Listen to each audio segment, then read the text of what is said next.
This video was made possible by our generous supporters on Patreon. Check out patreon.com/NWR for all the details.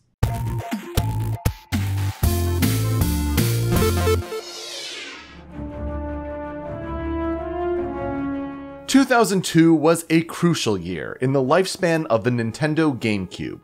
It was the year of Super Mario Sunshine. Metroid Prime launched in North America, while The Legend of Zelda: The Wind Waker launched in Japan. Meanwhile, late November 2002 featured Star Wars Jedi Knight 2: Jedi Outcast, with Vicarious Visions developing a version of the game for consoles after Raven Software created the original, a March 2002 title on PC. Jedi Outcast is considered the third installment in the Jedi Knight series that is published by LucasArts, though this Switch port comes to us from Aspyr. The game follows 1995's Star Wars Dark Forces and 1997's Star Wars Jedi Knight Dark Forces 2. In this context, the title Star Wars Jedi Knight 2: Jedi Outcast makes sense. Those who are new to the series in 2019 must have been confused then when it was announced during September's Nintendo Direct that Star Wars Jedi Knight 2: Jedi Outcast would launch before Star Wars Jedi Knight: Jedi Academy. In fact, Jedi Academy is the sequel to Jedi Outcast, which justifies its current Q1 2020 release window on Switch. This also means that Jedi Outcast is built upon the narratives and mechanics of the games that came before it. And may the Force be with you.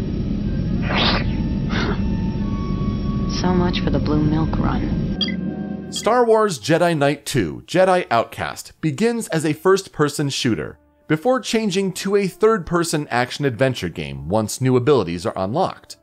This may seem jarring at first glance, but the game begins with series protagonist Kyle Katarn working as a mercenary for the New Republic after severing his connection with the Force after the previous game's events.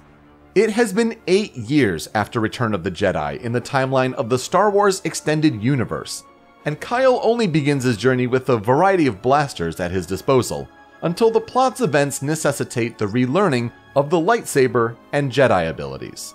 Accessing the lightsaber shifts the game into a third-person perspective, and using Force powers for puzzle solving shows moments of clever design, while returning to blasters and other weaponry funnels the game back into first person. The Star Wars setting shines here, thanks to help from the original publishing partnership with LucasArts. Character models for familiar Star Wars faces are accurate for the graphical capabilities of the time, weapon sound effects are exactly as they should be, and the music plays off of memorable riffs from John Williams' famous scores. It's the type of Star Wars specific presentation that really allows the player to believe and become invested in this world, especially if they are already familiar with the film franchise. Aspyr also deserves to be praised for the quality of this port. Performance is smooth in docked and handheld mode, optional gyro motion controls are added for those who want them for aiming, and textures are cleaned up enough to properly support graphics from 2002 in 1080p resolution, without the visuals undergoing a complete overhaul from scratch. Players who simply yearn for the original experience translated as smoothly as possible to Switch will be pleased.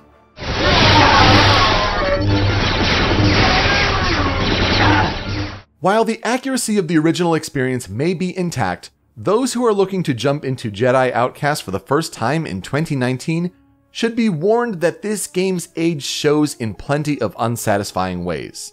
A tutorial in the first level is sorely missed when the player is thrown into a 3D world with zero conveyance of how to interact with it.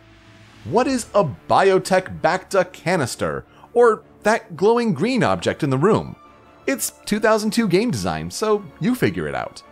Objective direction is purposely vague, and a penchant for obtuse puzzles shows through when interacting at a specific point with a panel of lights is the key to progressing forward.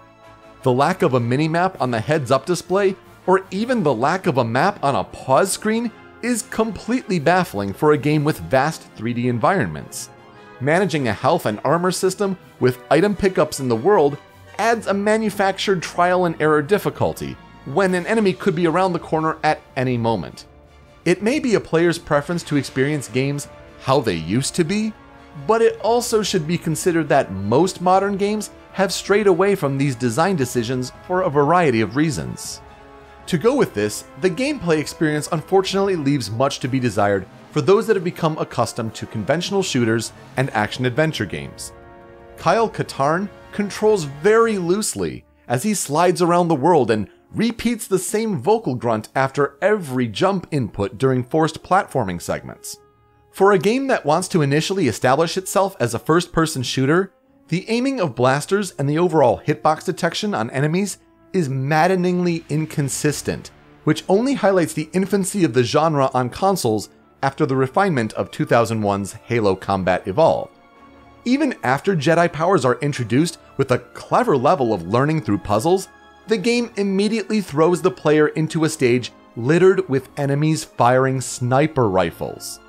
Cutscenes and voiceovers especially show their age, with questionable cinematography, flat acting with crunchy audio fidelity, and only the slightest attempt at trying to match lip flaps. Most frustrating of all is the necessity of the player's heavy reliance on a manual save system, when death is just a room or a missed jump away. There's a certain brutality involved with this game experience, and while that may appeal to some nostalgic players, it likely will not to those who have become comfortable with action-adventure games from this decade.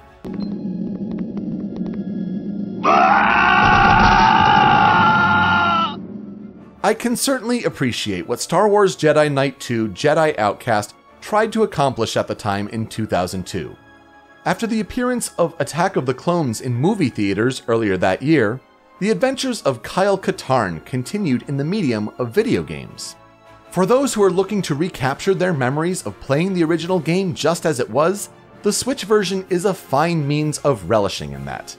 As a video game releasing in 2019, however, new players should be cautious and, at the very least, aware of what they are getting into.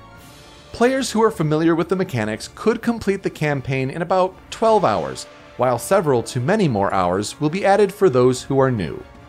If players want to discover what Star Wars games used to be like before the arrival of November's Jedi Fallen Order, this is a reasonable point of comparison. After all, 2002 seems like a long time ago when it comes to cinematic action-adventure game design. Sunshine, Metroid Prime, and Wind Waker all hold up as game experiences from this era. Jedi Outcast is far, far away from doing so.